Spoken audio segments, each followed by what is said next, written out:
بابے نے لمبا سا سانس لیا اور بولا، کاکا تم چاہتے کیا ہو؟ میں نے عرض کیا، کیا آپ کو واقعی سونا بنانا آتا ہے؟ بابے نے خالی خالی آنکھوں سے میری طرف دیکھا اور ہاں میں سر ہلا کر بولا، ہاں میں نے جوانی میں سیکھا تھا۔ میں نے عرض کیا، کیا آپ مجھے یہ نسخہ سکھا سکتے ہیں؟ بابے نے غور سے میری طرف دیکھا اور پوچھا، تم سیکھ کر کیا کرو گے؟ میں نے عرض کیا، میں دولت مند ہو جاؤں گا۔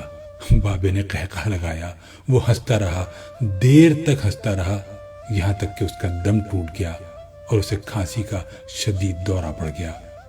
وہ کھانستے کھانستے دورہ ہوا اور تقریباً بے حالی کے عالم میں دیر تک اپنے ہی پاؤں پر گرا رہا۔ وہ پھر کھانستے کھانستے سیدھا ہوا اور پوچھا، تو تم دولت مند ہو کر کیا کرو گے؟ میں نے جواب دیا، میں دنیا بھر کی نعمتیں خریدوں گا۔ اس نے پوچھا، نعمتیں خرید کر کیا کرو گے؟ میں نے جواب دیا، میں خوش ہوں گا، مجھے سکون ملے گا۔ اس نے تڑپ کر میری طرف دیکھا اور کہا، گویا تمہیں سونا اور دولت نہیں، سکون اور خوشی چاہیے۔ میں خاموشی سے اس کی طرف دیکھتا رہا۔ اس نے مجھے جھنجھوڑا اور پوچھا، کیا تم دراصل سکون اور خوشی کی تلاش میں ہو؟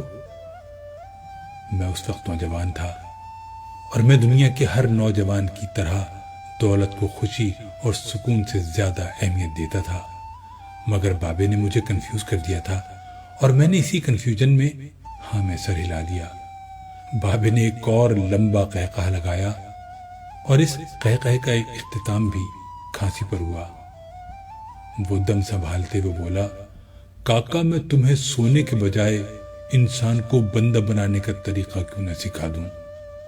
میں تمہیں دولت مند کے بجائے پرسکون اور خوش رہنے کا گر کیوں نہ سکھا دوں؟ میں خاموشی سے اس کی طرف دیکھتا رہا۔ وہ بولا، انسان کی خواہشیں جب تک اس کے وجود اور اس کی عمر سے لمبی رہتی ہیں، یہ اس وقت تک انسان رہتا ہے۔ تم اپنی خواہشوں کو اپنی عمر اور اپنے وجود سے چھوٹا کر لو، تم خوشی بھی پا جاؤ گے اور سکون بھی، اور جب خوشی اور سکون پا جاؤ گے تو انسان سے بندے بن جاؤ گے۔ مجھے بابے کی بات سمجھ نہ آئی۔ بابے نے میرے چہرے پر لکھی تشکیک پڑھ لی۔ وہ بولا، تم قرآن مجید میں پڑھو، اللہ تعالیٰ خواہشوں میں لتھڑے لوگوں کو انسان کہتا ہے اور اپنی محبت میں رنگے خواہشوں سے آزاد لوگوں کو بندہ۔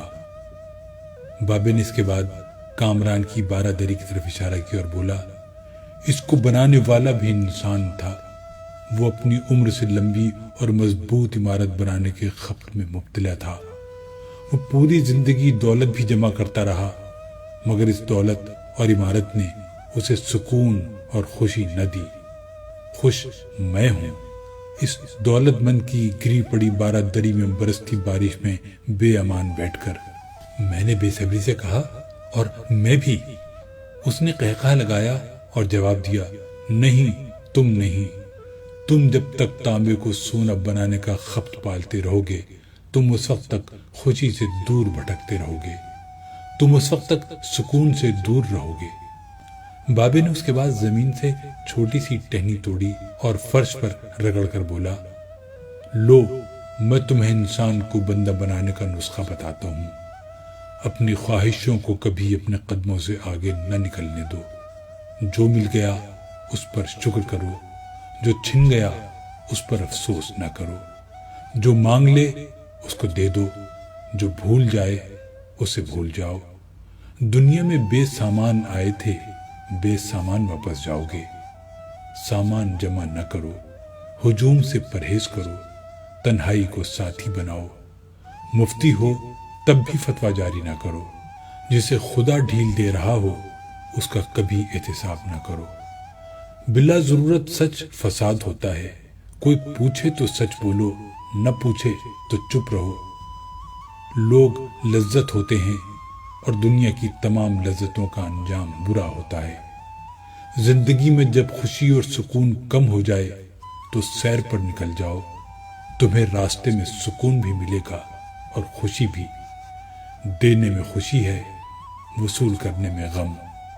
دولت کو روکو گے تو خود بھی رک جاؤ گے، چوروں میں رہو گے تو چور ہو جاؤ گے۔ سادھو میں بیٹھو گے تو اندر کا سادھو جاگ جائے گا۔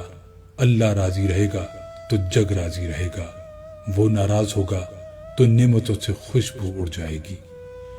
تم جب عزیزوں، رشتہ داروں، اولاد اور دوستوں سے چڑھنے لگو تو جان لو اللہ تم سے ناراض ہے، اور جب تم اپنے دل میں دشمنوں کے لیے رحم محسوس کرنے لگو تو سمجھ لو تمہارا خالق تم سے راضی ہے، اور ہجرت کرنے والا کبھی گھاٹے میں نہیں رہتا۔ بابے نے ایک لمبی سانس لی، اس نے میری چھتری کھولی، میرے سر پر رکھی اور فرمایا، جاؤ، تم پر رحمتوں کی یہ چھتری آخری سانس تک رہے گی۔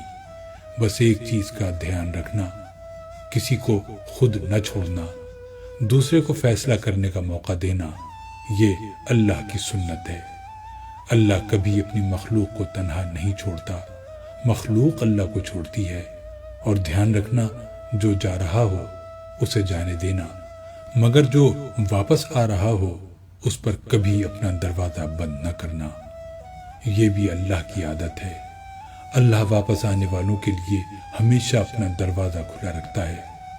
تم یہ کرتے رہنا، تمہارے دروازے پر میلہ لگا رہے گا۔